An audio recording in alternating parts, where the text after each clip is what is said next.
Hello and welcome back. आपका फिर से स्वागत है हमारे यूट्यूब चैनल पढ़ाई विद गुरुचेला पर। आज हम डिस्कस करने जा रहे हैं एक्सचेंज रेट एंड कोटेशंस को। सो आप बने रहिए इस वीडियो के साथ। तो चलिए अब हम देखते हैं एक्सचेंज रेट होता क्या है। Exchange rate is the rate at which one currency will be exchanged for another. It is also regarded as the value of one country's currency in relation to another currency. For example, हम एक example के साथ इसको समझने की कोशिश करेंगे. Let's assume how many $US does it take to buy €1. कितने डॉलर हम जब खर्च करेंगे तो हम कितने डॉलर में €1 परचेज़ करेंगे. As of July 31, 2020, the exchange rate is 1.18. तो एक्सचेंज रेट जुलाई 31, 2020 को था 1.18, यानी कि 1.18 $US इज़ इक्वल टू €1, यानी कि €1 खरीदने के लिए हमें $1.18 हमें खर्च करना होगा, तब हम €1 परचेज़ कर सकते हैं. And the government has a authority to change the exchange rate when needed. Government के पास ऑथोरिटी रहती है कि जब ज़रूरत पड़े एक्सचेंज रेट को वो चेंज कर सकती है. And most exchange rates are free floating and will rise और fall based on supply and demand in the market. कुछ जो मोस्टली जो एक्सचेंज रेट्स होते हैं वो होते हैं फ्री फ्लोटिंग, यानी कि डिमांड और सप्लाई के ऊपर बेस्ड होते हैं कि भाई मार्केट में किस करेंसी की कितनी डिमांड है, कितनी सप्लाई है, उसके बेसिस पे जो है एक्सचेंज रेट को क्या है डिसाइड किया जाता है, उसी के बेसिस पे डिसाइड किए जाते हैं. और कुछ जो करेंसीज होती हैं वो फ्री फ्लोटिंग नहीं होती, उनके ऊपर रेस्ट्रिक्शंस होती हैं, जैसे कि जो कि गवर्नमेंट लगाती है. ठीक है, जो गवर्नमेंट रेगुलेट करती है एक्सचेंज रेट को, उस कुछ करेंसीज ऐसी होती हैं, उसको हम कहते हैं फिक्स्ड एक्सचेंज रेट. और जो सप्लाई और डिमांड की वजह से जिसमें चेंज आता है एक्सचेंज रेट में, उसको हम कहते हैं floating exchange rate. I hope आपको ये समझ में आ गया होगा एक्सचेंज रेट होता क्या है, फ्री फ्लोटिंग एक्सचेंज रेट क्या होता है, फिक्स्ड एक्सचेंज रेट क्या होता है. फिक्स्ड एक्सचेंज रेट यानी कि जो गवर्नमेंट जिसको रेगुलेट करती है कि भाई एक बार गवर्नमेंट ने डिसाइड कर दिया कि ये रेट होगा तो वो ही रेट होगा, कोई भी चाहे डिमांड उसकी कितनी हो चाहे सप्लाई कितनी हो, उसके ऊपर कोई भी फ़र्क नहीं पड़ने वाला. फ्री फ्लोटिंग में क्या होता है कि भाई जितनी अगर ज़्यादा सप्लाई है करेंसी की तो उसकी जो है कीमत कम हो जाती है उस करेंसी की. अगर उसकी डिमांड ज़्यादा है तो उसकी कीमत बढ़ जाएगी. ठीक है, इसको हम कहते हैं फ्री फ्लोटिंग करेंसी, जो कि हमारा किसके ऊपर बेस्ड होता है, supply and demand in the market of the currencies. चलिए अब हम कुछ देख लेते हैं कि कॉमन करेंसी सिंबल्स क्या होते हैं.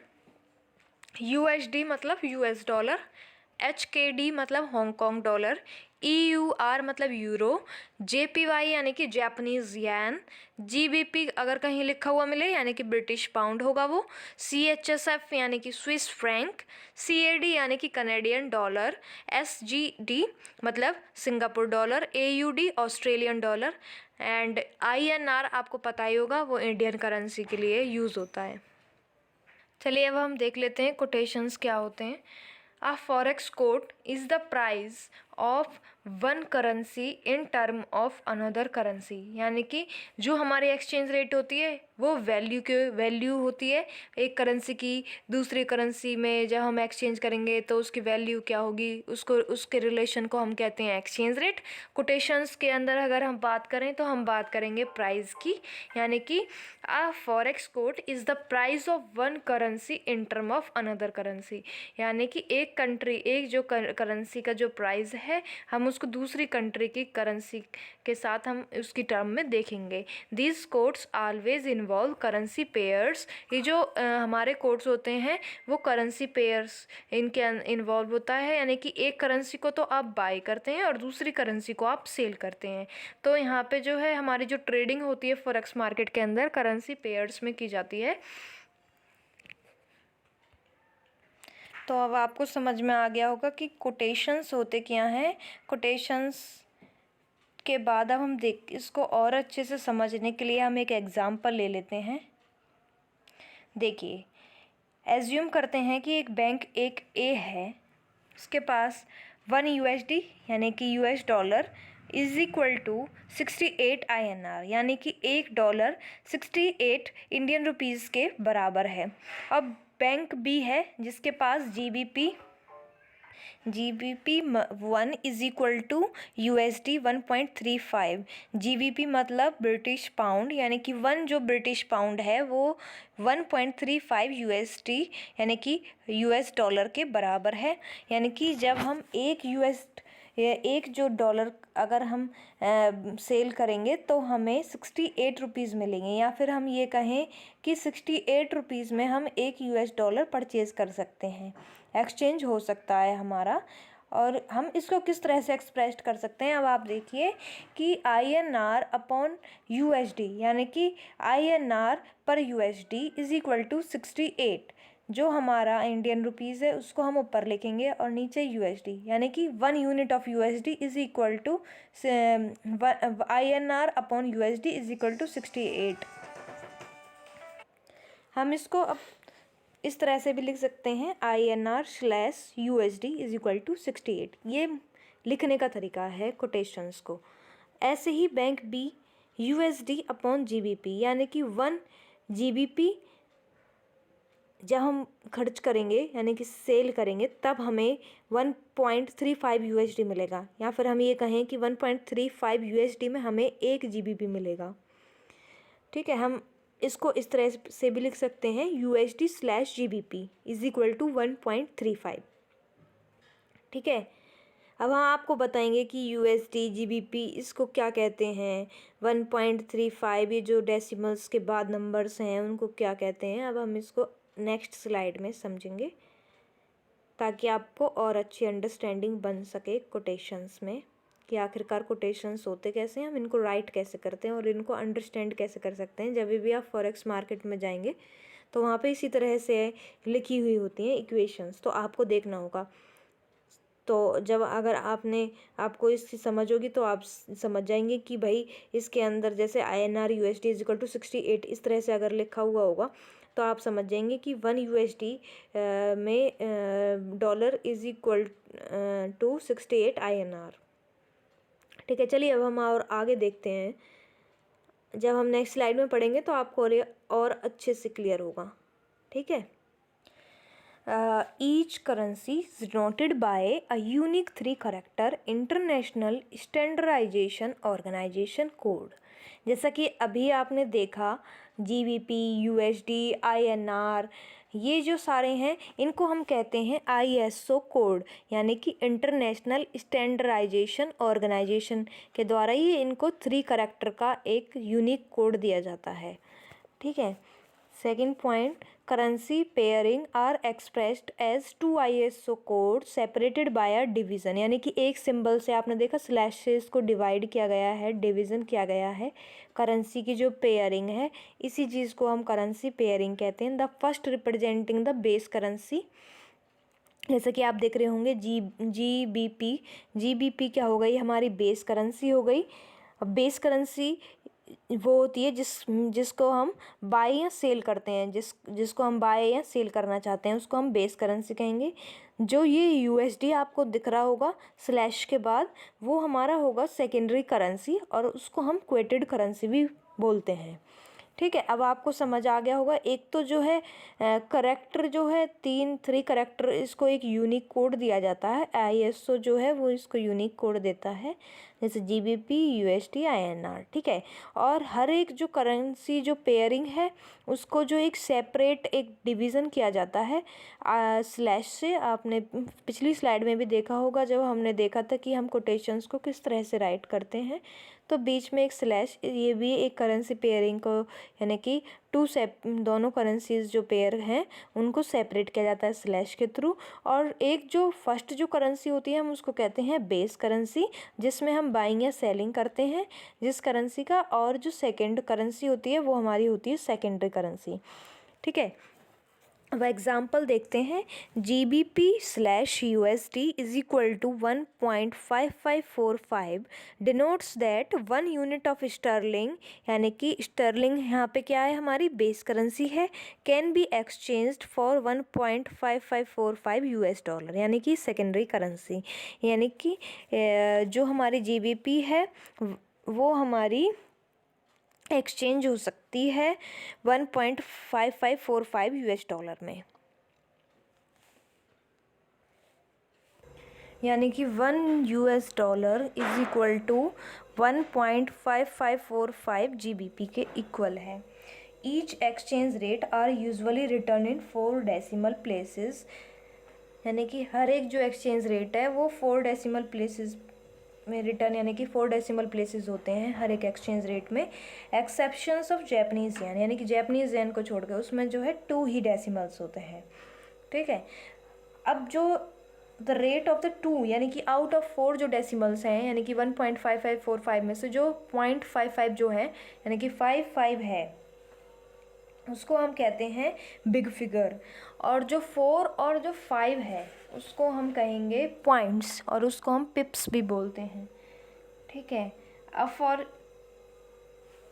Instance the GBP/USD is equal to 1.5545, यानी कि 1 USD is equal to 1.5545 GBP। तो ये 1.55 तो हमारा बिग फिगर हो गया, 4-5 हो गया हमारा पिप्स या फिर पॉइंट्स। तो हमारे जो कोट होते हैं, कोटेशंस होते हैं, वो 2 टाइप्स की होती हैं। First is direct quote and second is indirect coat. चलिए हम देखते हैं डायरेक्ट कोट क्या होता है। When the price of 1 unit of foreign currency is expressed in term of domestic currency, यानी कि जब प्राइस जो है फॉरेन करेंसी का, यानी कि 1 यूनिट ऑफ फॉरेन करेंसी को जब हम एक्सप्रेस्ड करते हैं अपनी डोमेस्टिक, यानी कि अपनी लोकल करेंसी के टर्म में, तब हम उसको कहते हैं डायरेक्ट कोट। तो यानी कि the quote is given for 1 unit of US dollar, यानी कि जैसे आप देख रहे होंगे कि 1 US dollar is equal to 65 rupees के बराबर है, यानी कि $1 अगर हमें परचेज़ करना है तो 65 रुपीज़ हमें खर्च करने होंगे, या फिर 65, जब हम 1 US डॉलर को इंडिया में आके खर्च करेंगे तो उसके बदले हमें 65 रुपीज़ मिलेंगे। ठीक है, ये जो कोट है, जो डॉलर है, वो एक तरह से हमारे यहाँ कॉमोडिटी की तरह बिहेव कर रहा है, और इंडिया के लिए जो डॉलर है वो फॉरेन करेंसी है। The given quote is for 1 unit of foreign currency, यानी कि जो डायरेक्ट कोट है वो किस लिए दिया गया है, 1 unit of foreign currency is expressed in our local currency और the domestic currency, it's called the direct quote. जब हम एक फॉरेन करेंसी को अपनी लोकल करेंसी के अंदर जब हम उसको डिनोट करते हैं या फिर एक्सप्रेस्ड करते हैं, तब हम उसको डायरेक्ट कोट कहते हैं। अब देख लेते हैं हम indirect coat. When the price of 1 unit of the domestic currency is expressed in term of the foreign currency, जब हम अपनी करेंसी को, यानी कि दूसरी फॉरेन करेंसी की टर्म में जब हम उसको एक्सप्रेस्ड करते हैं, तब हम उसको इनडायरेक्ट कोट कहते हैं। यानी कि 1 rupee is equal to the 1/65 US dollar. तो हमने यहाँ पे क्या किया कि 1 रुपये को हमने एक्सप्रेस कर दिया एक फॉरेन करेंसी की टर्म में, यानी कि 1 रुपया जब हम खर्च करेंगे तो हमें कितना रुपया मिलेगा, कितना डॉलर मिलेगा, 1/65, यानी कि 65 का 1 पार्ट मिलेगा हमें। ठीक है, और जब हम 1/65 US डॉलर जब हम खर्च करेंगे तब हमें $1 रुपीज़ मिलेगा। तो इधर क्या हुआ कि जो कोट दिया गया है फॉर 1 यूनिट ऑफ रुपी, यानी कि 1 रुपये को हम फॉरेन करेंसी की टर्म में उसको एक्सप्रेस कर रहे हैं, यानी कि अपनी जो लोकल करेंसी है उसको फॉरेन करेंसी की टर्म में उसको एक्सप्रेस कर रहे हैं। इस कोट के अंदर जो है रुपीज़ जो हमारा बिहेव करेगा एक तरह से कमोडिटी की तरह, और इंडिया के लिए जो रुपीज़ है वो डेफिनेटली एक लोकल करेंसी है। The given quote is for 1 unit of the local currency.